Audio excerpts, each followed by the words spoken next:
Hi all മക്കളെ, എല്ലാവരും ഓണം എക്സാമിന് വേണ്ടിയിട്ടുള്ള കട്ട പ്രിപ്പറേഷനിലാണെന്ന് അറിയാം. നമ്മുടെ 7th സ്റ്റാൻഡേർഡിലെ ബേസിക് സയൻസിലെ വളരെ ഇമ്പോർട്ടൻ്റ് ആയിട്ടുള്ള ഒരു ചാപ്റ്ററാണ് ആസിഡുകളും ബേസുകളും, ആസിഡ്സ് ആൻഡ് ബേസസ്. അപ്പോൾ അതിലെ വളരെ ഇമ്പോർട്ടൻ്റ് ആയിട്ടുള്ള ചില പ്രോബ്ലംസ് ആണ് നമ്മൾ ഈ ഒരു വീഡിയോയിലൂടെ ചെയ്യാൻ വേണ്ടി പോകുന്നത്. തീർച്ചയായിട്ടും നിങ്ങൾക്കിത് ഉപകാരപ്പെടും.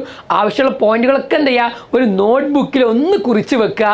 ഈ പറഞ്ഞ ക്വസ്റ്റ്യനുകൾക്ക് നമുക്ക് ഒരു ഐഡിയ കിട്ടിക്കഴിഞ്ഞാൽ ഇനി വരുന്ന ഓണം എക്സാമിനും അത് കഴിഞ്ഞിട്ടുള്ള ഏത് എക്സാമ്പിൾക്ക് ചോദിച്ചാലും നമുക്ക് എന്ത് ചെയ്യും, കൃത്യമായ ഉത്തരങ്ങൾ പറയാൻ സാധിക്കും. അപ്പോൾ നമുക്ക് ഓരോ പ്രോബ്ലം എടുത്ത് തുടങ്ങാം. ഓക്കെ, ഫസ്റ്റ് പ്രോബ്ലം ഇതാണ്. ഞാൻ ഓരോ പ്രോബ്ലം ചെയ്യുമ്പോഴും നിങ്ങൾ അതിൻ്റെ ആൻസർ എന്ത് ചെയ്യണം, ഒന്ന് കമൻറ്റ് ചെയ്യണം. റെഡിയാണല്ലോ? ഓക്കെ, ഫസ്റ്റ് പ്രോബ്ലം നോക്കിക്കേ. എക്സാമിൻ്റെ സ്റ്റേറ്റ്മെന്റ്സ് ഞാനിവിടെ ഇംഗ്ലീഷ് കൊടുത്തിട്ടുണ്ട്, തൊട്ട് താഴെ തന്നെ മലയാളം ഉണ്ട് കേട്ടോ. നെക്സ്റ്റ് മലയാളം ഉണ്ട്. അപ്പോൾ ഒരുപാട് പ്രസ്താവനകൾ തന്നിട്ടുണ്ട്. അതിൽ ആസിഡുകൾക്ക് യോജിക്കുന്നവയും ബേസുകൾക്ക് യോജിക്കുന്നവയും എന്ത് ചെയ്യണം, സെപ്പറേറ്റ് ചെയ്യാൻ, ക്ലാസിഫൈ ചെയ്യാനാണ്, തരം തിരിച്ചെഴുതാനാണ് പറയുന്നത്. അപ്പോൾ നോക്കിക്കേ, നമുക്ക് ഓരോ സ്റ്റേറ്റ്മെന്റ് എടുത്തു നോക്കാം. അപ്പോൾ നിങ്ങൾ കമൻറ്റ് ചെയ്യണം. ആസിഡ് ആണെങ്കിൽ ABCDEF, അതിൽ ഏതാണ് ആസിഡ് എന്നുള്ളത് അത് എഴുതുക, ഏതാണ് ബേസ് എന്നുള്ളത് അതും എഴുതണം. ഓക്കെ, പുളി രുചിയുണ്ട്, സോർ ടേസ്റ്റ് ഉണ്ട്. അതാരെ സ്വഭാവമായിരുന്നു മക്കളെ? നമുക്കറിയാം ആസിഡിന്റെ സ്വഭാവമാണ് സോർ ടേസ്റ്റ് ഉണ്ട് അല്ലേ. നമുക്ക് നാരങ്ങ, അതേപോലെ ഓറഞ്ച് അല്ലേ, വാളൻപുളിയൊക്കെ എന്താണ്, നല്ല സോർ ടേസ്റ്റ് ആണ് അല്ലേ. കാരണം എന്തേ, അതിലൊക്കെ ആസിഡുകൾ ഉണ്ട്. ഇനിയോ, turns to pink when phenolphthalein added. Phenolphthalein ചേർത്ത് കഴിഞ്ഞാൽ എന്താകും, പിങ്ക് നിറമായിട്ട് മാറും. അതാര് സ്വഭാവമായിരുന്നു? ആസിഡ് ആയിരുന്നോ? അല്ല, അത് നമുക്കറിയാം ബേസിന്റെ സ്വഭാവമാണ്. എന്ത്, ഫീനോഫ്തലിൻ ചേർത്താൽ പിങ്ക് നിറമാ. സ്ലിപ്പറി അല്ലെ, വഴുവഴുപ്പുണ്ട്. അതാര് സ്വഭാവമാണ്? അതും നമുക്കറിയാം ആര് സ്വഭാവമാണ്? ബേസ് ആണ് അല്ലെ. നമ്മുടെ സോപ്പൊക്കെ നമുക്കറിയാം ബേസിക് ആണ്, അതിന് സ്ലിപ്പറി നേച്ചറാണ്.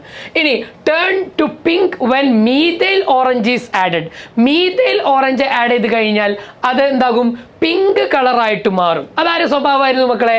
അത് നമുക്കറിയാം ആസിഡിന്റെ സ്വഭാവമാണ്. എന്ത്, ഈ പറഞ്ഞ മീഥൈൽ ഓറഞ്ച് ചേർത്താൽ പിങ്ക് കളറാകും. ഇനിയോ, ടേൺസ് ദ കളർ ഓഫ് പതിമുഖം വാട്ടർ ഇൻ ടു യെല്ലോ അല്ലെ. പതിമുഖം വാട്ടർ എന്ന് പറഞ്ഞാൽ നമ്മുടെ പിന്നെ റോസ് ഒക്കെ ഉണ്ടല്ലോ, റോസിന്റെ പെറ്റൽസ് അഥവാ റോസിന്റെ ഇതളുകളൊക്കെ ചൂടാക്കിക്കൊണ്ട് ഉണ്ടാക്കുന്ന ഒരു മെഡിസിനൽ ആയിട്ടുള്ള ഒരു ഡ്രിങ്ക് ആണ് ഈ പറഞ്ഞ പതിമുഖ വെള്ളം എന്ന് പറയുന്നത്, പതിമുഖ വാട്ടർ. ഓക്കെ, അപ്പം അത് എന്താണ്, ഈ പറഞ്ഞ പിന്നെ മഞ്ഞ നിറമാകുന്നുവെങ്കിൽ ആ സാധനം എന്തായിരിക്കും മക്കളെ? അത് ഒരു ആസിഡ് ആണെന്ന് എന്ത് ചെയ്യുക, നമ്മൾ മനസ്സിലാക്കി വെക്കുക കേട്ടോ. പതിമുഖ വാട്ടർ ആഡ് ചെയ്താൽ യെല്ലോ കളർ ആണെങ്കിൽ ആസിഡ്, റെഡ് കളർ ആണെങ്കിൽ അത് ബേസ് ആയിട്ട് മാറും. അത് ഇതിന്റെ സ്വഭാവം അങ്ങനെയാണ്. ഇനിയോ, ലിറ്റ്മസ് പേപ്പർ വെച്ച് നമുക്കറിയാം റെഡ് ലിറ്റ്മസിനെ ബ്ലൂ ആക്കുന്നത്, ചുവപ്പിനെ നീലയാക്കുന്നത് ആരായിരുന്നു? ബേസ് ആയിരുന്നു അല്ലെ. എന്നാലോ നേരെ ഓപ്പോസിറ്റ്, നീലയെ ചുവപ്പാക്കുന്നത് ആസിഡ്. നമുക്കറിയാം ചുവപ്പ് ഡേഞ്ചർ ആണ്, അപ്പൊ ഡേഞ്ചർ ആക്കുന്നത് ആസിഡ് എന്ന് പഠിച്ചാൽ മതി. ഇനിയോ, ഒരു മെറ്റലുമായിട്ട്, ലോഹവുമായി പ്രവർത്തിച്ചു കഴിഞ്ഞാൽ ഹൈഡ്രജൻ വാതകം ഉണ്ടാക്കും. അതാരായിരുന്നു? അത് നമുക്കറിയാം എന്താണ്, ആസിഡിന്റെ സ്വഭാവമാണ്. ഇനിയോ, ആൽക്കലൈൻ ടേസ്റ്റ് ആണ്, അഥവാ കാരരുചിയുണ്ട്. അതാരുടെ സ്വഭാവമാണ്? ആൽക്കലൈൻ ടേസ്റ്റ് തന്നെ നമുക്കറിയാം ബേസിക് നേച്ചറാണ്. അപ്പോൾ കണ്ടോ, ഓരോന്ന് കിട്ടിയാലും ആസിഡിൻ്റെയും ബേസിൻ്റെയും സ്വഭാവങ്ങൾ സെപ്പറേറ്റ് ചെയ്ത് നമ്മൾ പഠിക്കണം. എന്നിട്ട് എന്ത് ചെയ്യണം, അതിൻ്റെ എക്സാമ്പിളുകളൊക്കെ വെച്ച് ആലോചിച്ച് കഴിഞ്ഞാൽ നമ്മൾ മനസ്സിലുണ്ടാകും. അത് നമുക്ക് എക്സാമിന് ഉപയോഗപ്പെടുത്താനും ഇങ്ങനെ ചോദ്യം വന്നാൽ നമുക്ക് സാധിക്കുകയും ചെയ്യും. Okay, next question. പ്രകൃതിയിൽ നിന്ന് അഥവാ നേച്ചറിൽ നിന്ന് ലഭിക്കുന്ന വസ്തുക്കൾ ഉപയോഗിച്ച് സൂചകങ്ങൾ അഥവാ ഇൻഡിക്കേറ്റേഴ്സ് ഉണ്ടാക്കാൻ പറ്റുമോ എന്നുള്ളതാണ് ക്വസ്റ്റ്യൻ. ഇൻഡിക്കേറ്റേഴ്സ് അല്ലെ, ആരായിരുന്നു ഇൻഡിക്കേറ്റർ? നമുക്കറിയാം അല്ലെ.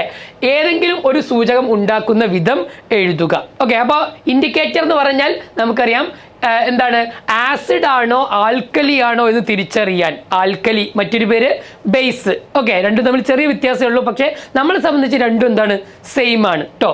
അപ്പൊ ബേസ് എന്ന് പറഞ്ഞാൽ ആസിഡിന്റെ നേരെ ഓപ്പോസിറ്റ് സ്വഭാവമുള്ളവരാണ്. വെള്ളത്തിൽ ലയിക്കുന്ന ബേസുകളെ വിളിക്കുന്ന പേരാണെന്ത്, ആൽക്കലി. നമ്മൾ പഠിച്ചിട്ടുള്ള മിക്ക ബേസുകളും എന്താണ്, ആൽക്കലികൾ തന്നെയാണ്. Sodium hydroxide, magnesium hydroxide, calcium hydroxide, അതൊക്കെ എന്താടാ, അതൊക്കെ ബേസാണ്, അവരെല്ലാം ആൽക്കലിയാണ്. ഓക്കെ, അപ്പോൾ നിറം മാറ്റത്തിലൂടെ ആസിഡുകളെയും ആൽക്കലികളെയും തിരിച്ചറിയാൻ സഹായിക്കുന്ന പദാർത്ഥങ്ങളാണിത്.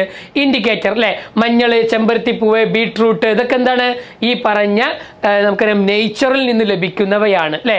ലിറ്റ്മസ് പേപ്പർ നമ്മൾ ലബോറട്ടറിയിൽ ഉപയോഗിക്കാറുണ്ട് അല്ലേ. നമുക്ക് എന്ത് ചെയ്യാം, ഒരു ചെമ്പരത്തിപ്പൂ എടുക്കാം, എന്നിട്ട് അതെന്ത് ചെയ്യാം, ഒരു വൈറ്റ് പേപ്പറിൽ നന്നായിട്ട് എന്ത് ചെയ്യുക, റബ്ബ് ചെയ്യുക. അങ്ങനെ നമുക്ക് എന്തുണ്ടാക്കാം, ഈ പറഞ്ഞ ഇൻഡിക്കേറ്റർ സൂചകമായിട്ട് നമുക്ക് ഉപയോഗിക്കാം. അല്ലെങ്കിൽ ഈ പറഞ്ഞ ചെമ്പരത്തിപ്പൂവിൻ്റെ പിന്നെ നന്നായിട്ട് തിളപ്പിച്ചുകൊണ്ട് അതിൻ്റെ എന്ത് ചെയ്യാം, പിന്നെ അതിൻ്റെ വെള്ളം ഉപയോഗിച്ചുകൊണ്ട് നമുക്ക് എന്ത് ചെയ്യാം, അതും ഈ പറഞ്ഞ ഇൻഡിക്കേറ്ററായിട്ട് നമുക്ക് യൂസ് ചെയ്യാം. അപ്പോൾ അതൊക്കെ നമ്മളെ ഇഷ്ടത്തിനനുസരിച്ച് എഴുതിയാൽ മതി. ഓക്കെ, അതേപോലെ നമുക്ക് എന്താ മഞ്ഞളൊക്കെ അല്ലേ, മഞ്ഞളിൻ്റെ വെള്ളം ഇൻഡിക്കേറ്ററായിട്ട് ഉപയോഗിച്ചൂടെ അല്ലേ. ആസിഡിലും ബേസിലൊക്കെ വ്യത്യസ്ത കളറുകളാണ് കാണിക്കുന്നത്. ആ കളറുകളെ കുറിച്ച് നമുക്ക് ഐഡിയ വേണം കേട്ടോ. ഇതിലെല്ലാവരും പറ്റിയ ഐഡിയ വേണമെന്നില്ല. പക്ഷേ നമുക്കറിയാം ഈ പറഞ്ഞ ബ്ലൂ ലിറ്റ്മസ്, അത് നമുക്കറിയാം ആസിഡിൽ റെഡ് ആകും, ബേസിലോ ബ്ലൂ തന്നെയാണ്. ഒരു സബ്സ്റ്റൻസിന് ബ്ലൂ ലിറ്റ്മസ് പിടിച്ചുകൊണ്ടേ ബ്ലൂ ലിറ്റ്മസ് പേപ്പർ ആസിഡിലാണ് റെഡ് ആവുക, ബേസിലാണെങ്കിലോ അത് ഓൾറെഡി ബ്ലൂ ആണ്, അതിൽ കളർ ചേഞ്ച് ഉണ്ടാവില്ല. എന്നാൽ ഈ പറഞ്ഞ റെഡ് ലിറ്റ്മസ് ആണെങ്കിലോ അത് ആസിഡിൽ റെഡ് തന്നെയാണ്, നോ കളർ ചേഞ്ച്, ബേസിലാണെങ്കിലാണ് ബ്ലൂ ഉണ്ടാവുക. ഓക്കെ, ഇനി നമുക്കറിയാത്ത പോലെ ഹിബിസ്കസ് പേപ്പർ ആസിഡിലാണെങ്കിൽ റെഡ് ആണ്, ബേസിലാണെങ്കിൽ ബ്ലൂ ആണ്. ഫീനോഫ്തലിൻ വളരെ ഇമ്പോർട്ടൻ്റ് ആണ്. ഫീനോഫ്തലിൻ ആസിഡിൽ കളറൊന്നുമില്ല മക്കളെ, കളറൊന്നുമില്ല, ബേസിലാണ് പിങ്ക് കളർ ഉണ്ടാവുക. ഇനി നമ്മൾ പഠിക്കേണ്ടത് മീഥൈൽ ഓറഞ്ച് ആണ്. മീഥൈൽ ഓറഞ്ച് ആസിഡിലാണെങ്കിൽ പെയിൽ പിങ്ക് ആണ്, ആൽക്കലിയിലാണെങ്കിൽ യെല്ലോ കളറാണ്. ഇനി ടർമറിക്, നേരത്തെ പറഞ്ഞ മഞ്ഞൾ നമുക്കറിയാം ആസിഡിലാണെങ്കിൽ യെല്ലോ ആണ്, ബേസിലാണ് മക്കളെ റെഡ് കളർ കേട്ടോ, മാറിപ്പോവരുത്.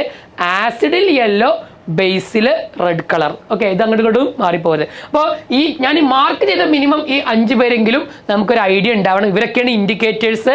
ഇതിൽ നമുക്കറിയാം ഈ പറഞ്ഞ ഫീനോഫ്തലിൻ, മീഥൈൽ ഓറഞ്ച്, ഇതൊക്കെ എന്താണ് ആർട്ടിഫിഷ്യൽ മനുഷ്യന്മാരുണ്ടാക്കിയ ഇൻഡിക്കേറ്ററാണ്. എന്നാൽ ടർമറിക് അതേപോലെ തന്നെ ഹിബിസ്കസ് പേപ്പറൊക്കെ നമുക്ക് എന്ത് ചെയ്യാം, നാച്ചുറൽ പ്രകൃതിദത്ത വസ്തുക്കൾ ഉപയോഗിച്ച് ഇൻഡിക്കേറ്റർ ഉണ്ടാക്കാം. റെഡി? ഓക്കെ, ഇനി നമുക്കിതാ ഇവിടെ കുറേ പരീക്ഷണ വസ്തു കൊടുത്തിട്ടുണ്ട്, അതിൻ്റെ നിറം മാറ്റം കൊടുത്തിട്ടുണ്ട്. എന്നിട്ട് ഇവയെ ഉചിതമായി തരംതിരിക്കുക, അഥവാ നമുക്കെന്ത് ചെയ്യാം, ഈ പറഞ്ഞ 2 രൂപത്തിൽ ക്ലാസിഫൈ ചെയ്യാം. അവയെ അത് എന്ത് വെച്ചിട്ടാണ് ക്ലാസിഫൈ ചെയ്യേണ്ടതെന്ന് നമ്മൾ ഈ ഒരു ചാർട്ട് മുഴുവൻ നോക്കിയിട്ട് വേണം ആൻസർ ചെയ്യാൻ. ലൈം ജ്യൂസ് എന്തായിടാ, ബ്ലൂ റെഡായി മാറി, നീല ചുവപ്പായി. ഓക്കെ, അപ്പൊ എന്തോ ആയി, അതേതായിരിക്കും, ആസിഡ് ആണോ ബേസ് ആണോ അല്ലെ. ഇത് കണ്ടാൽ തന്നെ നമുക്ക് മനസ്സിലാക്കാം, ഒന്നുകിൽ ആസിഡ് ആയിട്ട് ക്ലാസിഫൈ ചെയ്യണം, അല്ലെങ്കിൽ ബേസ് ആയിട്ട് ക്ലാസിഫൈ ചെയ്യണം. ഓക്കെ, അപ്പൊ നാരങ്ങാനീര് നമുക്ക് എല്ലാവർക്കും അറിയാം എന്താണ്, അത് ആസിഡ് ആണ് അല്ലെ. അപ്പൊ ഇതിലായിരിക്കും മക്കളെ ആസിഡ് ആയിട്ട് ഉണ്ടാവുക, നാരങ്ങാനീര് ആസിഡ് ആണ്. ചുണ്ണാമ്പ് വെള്ളോ ചുവന്ന ലിറ്റ്മസിനെ നീലയാക്കി, അതാരായിരിക്കും, ബേസ് ആയിരിക്കും. ശുദ്ധജലം ആസിഡുമല്ല ബേസുമല്ല, അതുകൊണ്ടാണ് അതിന് നിറം മാറ്റമില്ലാത്തത്. അഥവാ അതെന്താണ്, ന്യൂട്രൽ ആണ്, നിർവീര്യമാണ്. വിനാഗിരി അല്ലെ, നീല ചുവപ്പാക്കി, ആസിഡാണ്. ചാരലായനി അഥവാ ചാരലായനി എന്ന് പറഞ്ഞാൽ ആരാണ്, സൊല്യൂഷൻ ഓഫ് ആഷ്, റെഡിനെ ബ്ലൂ ആക്കുന്നു, റെഡിനെ ബ്ലൂ ആക്കൽ ആരാണ്, ബേസ് ആണ്. ഉപ്പുവെള്ളം സോഡിയം ക്ലോറൈഡിന്റെ ലായനിയാണ്. ഉപ്പുവെള്ളത്തിന് നിറം മാറ്റമേ ഇല്ല, അതെന്തായിരിക്കും, ന്യൂട്രൽ ആയിരിക്കും, നിർവീര്യമായിരിക്കും. അപ്പൊ നിറം മാറ്റമില്ലാത്ത വസ്തുക്കളുടെ pH മൂല്യം എത്രയായിരിക്കും മക്കളെ? യെസ്, കമന്റ് ചെയ്തേ, എല്ലാവരും കമന്റ് ചെയ്യേ. 7 ആയിരിക്കും. നമുക്കറിയാം pH എന്ന് പറയുന്നത് 0 മുതൽ 14 വരെ ഉണ്ടാകും അല്ലെ, 0 മുതൽ 14 വരെ. 7ൽ കുറവാണെങ്കിൽ അത് ആസിഡാണ്, അതിൻ്റെ pH 7ൽ കുറവാണെങ്കിൽ ആ വസ്തു ആസിഡ് ആയിരിക്കും. 7 ആണെങ്കിൽ നിർവീര്യമായിരിക്കും, ന്യൂട്രൽ ആയിരിക്കും. 7ന് മുകളിലാണെങ്കിൽ ബേസ് ആയിരിക്കും. അപ്പൊ ഏതെങ്കിലും ഈ പറഞ്ഞ നാരങ്ങാനീരൊക്കെ 7ന്റെ താഴെയാണ്, ചുണ്ണാമ്പ് വെള്ളമൊക്കെ 7ന്റെ മുകളിൽ ഒരു 8 9 ഒക്കെ ആയിരിക്കും pH വാല്യൂ ഉണ്ടാവുക. ഓക്കെ, നിർവീര്യകരണ പ്രവർത്തനത്തിന് ഒരു ഉദാഹരണം എഴുതുക. അപ്പൊ എന്താണ് മക്കളെ നിർവീര്യ പ്രവർത്തനം? അത് നമുക്ക് കൃത്യമായി അറിയണം അല്ലെ. എന്താ നിർവീര്യകരണം? ആസിഡും അതിനൊരു സ്വഭാവമുണ്ട്, ആൽക്കലി അതിനൊരു സ്വഭാവമുണ്ട്. രണ്ടും കൂടി ഒരു നിശ്ചിത അളവിൽ കൂടിച്ചേരുമ്പോൾ ആസിഡിൻ്റെയും ആൽക്കലിയുടെയും പ്രോപ്പർട്ടീസ്, അതിന്റെ ഗുണങ്ങൾ എന്ത് ചെയ്യാണ്? ഇല്ലായ്മ ചെയ്യാണ്. When definite amount of acid and alkali are mixed their acidic and alkaline nature are lost. രണ്ട് സ്വഭാവം എന്ത് ചെയ്യുന്നു? നഷ്ടപ്പെടുന്നു. എന്നിട്ട് പകരം എന്താ ഉണ്ടാവുക? അവിടെ സാൾട്ട് ആൻഡ് വാട്ടർ, അല്ലെ? ജലമുണ്ടാകും, ലവണമുണ്ടാകും, അല്ലെ? ലവണം എന്ന് പറഞ്ഞാൽ സാൾട്ട്, ജലം വാട്ടർ, ഇത് രണ്ടും ഉണ്ടാകും. അപ്പൊ ഒരു ആസിഡും ആൽക്കലിയും കൂടി ചേർന്ന് ആരാ ഉണ്ടാവുക? സാൾട്ട് ഉണ്ടാകും, വാട്ടർ ഉണ്ടാകും. റെഡി? ഓക്കെ. ഒരു ക്വസ്റ്റ്യൻ നോക്കൂ നിങ്ങൾ. ഒരു റെഡ് ലിറ്റ്മസ് പേപ്പർ, ഒരു ടെസ്റ്റ് ട്യൂബ് എടുത്തിട്ടുണ്ട്. അതിന്റെ ലിറ്റ്മസ് പേപ്പർ നോക്കിയപ്പോൾ നീല നിറമായി. ഈ ലായനി എന്തായിരിക്കും? ആ സൊല്യൂഷൻ എന്തായിരിക്കും മക്കളെ? ഈ പറഞ്ഞ റെഡ് ലിറ്റ്മസ് പേപ്പർ എന്തായി? ബ്ലൂ ആയി. ഓഫ് കോഴ്സ് ആൻസർ ഏതാണ്? ആൽക്കലി ആണ്, അല്ലെ? അത് ആൽക്കലി ആയതുകൊണ്ടാണ് റെഡ് ബ്ലൂ ആയത്. അപ്പോൾ നമുക്ക് ആൻസർ കിട്ടി. ഈ ലായനി മറ്റൊരു ടെസ്റ്റ് ട്യൂബിലേക്ക് എന്ത് ചെയ്തു? നമ്മൾ പോർ ചെയ്തു, നമ്മൾ ഒഴിച്ചു. അപ്പൊ എന്തായി? അതിന്റെ കളറ് പിങ്ക് കളറായി. എങ്ങനെയാണ് ഇത് സംഭവിച്ചത് മക്കളെ? ആൽക്കലി, എസ് പറഞ്ഞടാ, എസ് പറ. ആൽക്കലി നമ്മളെ ഫീനോഫ്തലിലേക്ക് ഒഴിക്കുമ്പോഴല്ലേ മക്കളെ പിങ്ക് കളറാവുക? അപ്പൊ സ്വാഭാവികമായിട്ടും ഇവിടെ എന്തിലേക്കായിരിക്കും ഒഴിച്ചിട്ടുണ്ടാവുക? ഈ പറഞ്ഞ ഫീനോഫ്തലിലേക്ക് ഒഴിച്ചപ്പോൾ പിങ്ക് കളറായി. കാരണം ഫീനോഫ്തലിൻ ഒരു ഇൻഡിക്കേറ്റർ ആണ്, സൂചകമാണ്. അത് ആൽക്കലി പിങ്ക് കളറാണ് കാണിക്കുക. മറ്റൊരു ക്വസ്റ്റ്യൻ നോക്കൂ നിങ്ങൾ. ഇവിടെ ചെറിയ ശബ്ദത്തോടു കൂടി കത്തുന്നു. ഇവിടെ സിങ്ക് എടുത്തിട്ടുണ്ട്, സിങ്ക്. ഓക്കെ. അതേപോലെ തന്നെ മറ്റൊരു ടെസ്റ്റ് ട്യൂബ് നീല ലിറ്റ്മസ് എന്തായിട്ടുണ്ട്? ചുവപ്പായിട്ടുണ്ട്. ഓക്കെ. അപ്പോൾ which liquid is used in this experiment? ഈ രണ്ട് എക്സ്പെരിമെന്റിലും ഏത് ലിക്വിഡാണ്, ഏത് ദ്രാവകമാണ് എടുത്തിട്ടുണ്ടാവുക? അപ്പൊ മക്കൾ നമുക്ക് ഐഡിയ ഉണ്ടാവണം. എന്തോ ഒരു വസ്തു സിങ്കുമായി പ്രവർത്തിച്ചപ്പോൾ ചെറിയ ശബ്ദത്തോടു കൂടി പൊട്ടുന്ന ഒരു വാതകം അവിടെ ഉണ്ടായിട്ടുണ്ട്.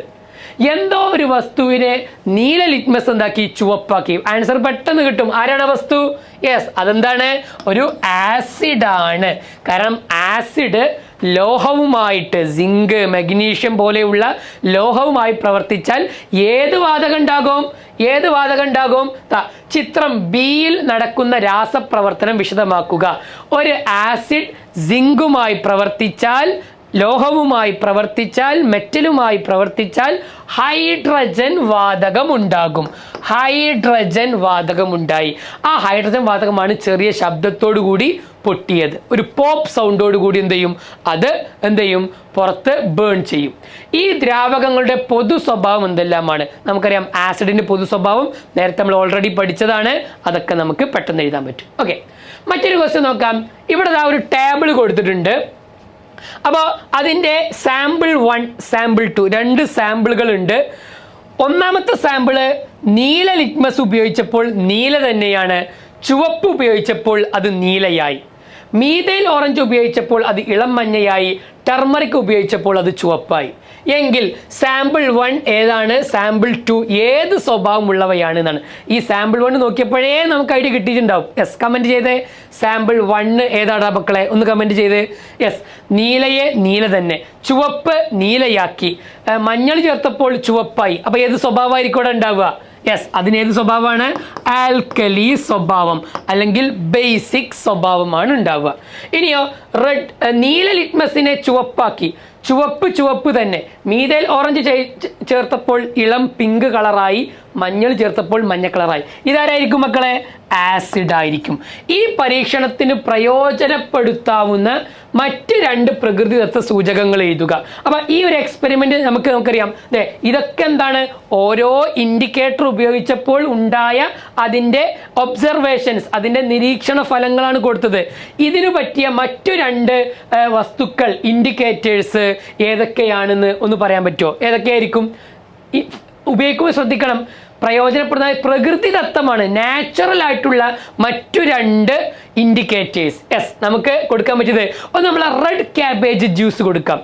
റെഡ് ക്യാബേജ് ജ്യൂസിൽ നമുക്കറിയാം ഇപ്പോൾ ഒരു ബേസ് ആണെങ്കിൽ ഇപ്പോൾ ബേക്കിംഗ് സോഡ നമുക്കറിയാം ഒരു ബേസ് ആണ്. അത് ഏത് കളർ കാണിക്കും? ഏകദേശം ഒരു അല്ലെ ബ്ലൂ കളറാണ് കാണിക്കുക. എന്നാൽ വിനെഗർ ആണെങ്കിലോ ആസിഡ് ആണ്, നമുക്കറിയാം ഒരു ഏകദേശം ഒരു പിങ്ക് അല്ലെങ്കിൽ ഒരു പിങ്കിഷ് റെഡ് കളറാണ് കാണിക്കുക.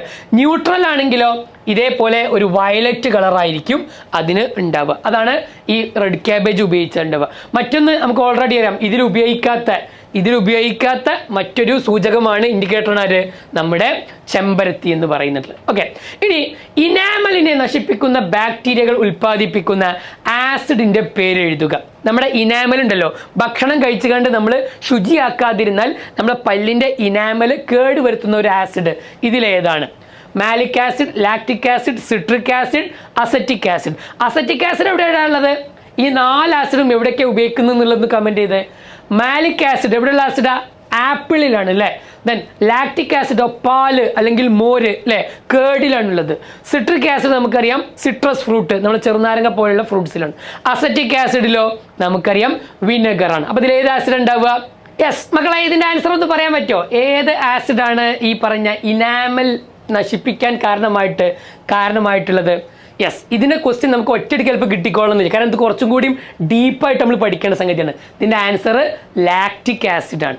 ഓക്കെ, അപ്പോൾ ഇങ്ങനെയുള്ള ക്വസ്റ്റ്യൻസ് ഒക്കെയാണ് പൊതുവെ നമ്മുടെ 7ാം ക്ലാസ്സിൽ ഇനി നമ്മൾ എഴുതാനിരിക്കുന്ന USS പരീക്ഷയിലൊക്കെ ചോദിക്കുക. അപ്പോൾ കുറച്ചും കൂടി ഡീപ്പായിട്ട് നമ്മൾ പഠിച്ച കാര്യങ്ങൾ തന്നെ കുറച്ചും കൂടി ഒന്ന് വൈഡായിട്ടും ഡീപ്പായിട്ടും എന്ത് ചെയ്യേണ്ടി വരും, നമ്മൾ പഠിക്കേണ്ടി വരും.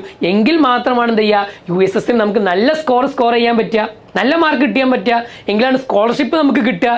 അപ്പോൾ അതിൻ്റെ മുഴുവൻ കാര്യങ്ങളും നോക്കുവാൻ നമുക്കിതാ ഓൾറെഡി നമ്മളിപ്പോൾ USS ചാനലിൽ എക്സാം വൈയുടെ USS ചാനൽ എന്ത് ചെയ്തിട്ടുണ്ട്, ഓൾറെഡി അതിന് റെഡിയാണ്. ഇപ്പം നിങ്ങൾക്ക് നമ്മുടെ ചാനൽ നോക്കിയാൽ തന്നെ കാണാൻ പറ്റും, ഒരുപാട് പല വിഷയങ്ങളുമായി ബന്ധപ്പെട്ട് ഇനി ഒരുപാട് വീഡിയോസ് എന്ത് ചെയ്യും നമ്മുടെ ഈ ഒരു ഓണം എക്സാം കഴിഞ്ഞാൽ USSൽ മെൻറ്റി ക്വിസുകളായിട്ടും ടോപ്പിക് വൈസ് ഉള്ള ക്വസ്റ്റ്യനുകളായിട്ടും നമ്മുടെ ഇതിനെ തന്നെ ഈ ഒരു വീഡിയോയുടെ ഡിസ്ക്രിപ്ഷൻ നോക്കിക്കഴിഞ്ഞാൽ ഈ USS ചാനലിലേക്ക് വരുന്ന ഓരോ കാര്യങ്ങളും അതോടൊപ്പം തന്നെ എക്സ്ട്രാ നമ്മൾ വാട്സാപ്പ് ഒരു കമ്മ്യൂണിറ്റി ഉണ്ടാക്കിയിട്ടുണ്ട്.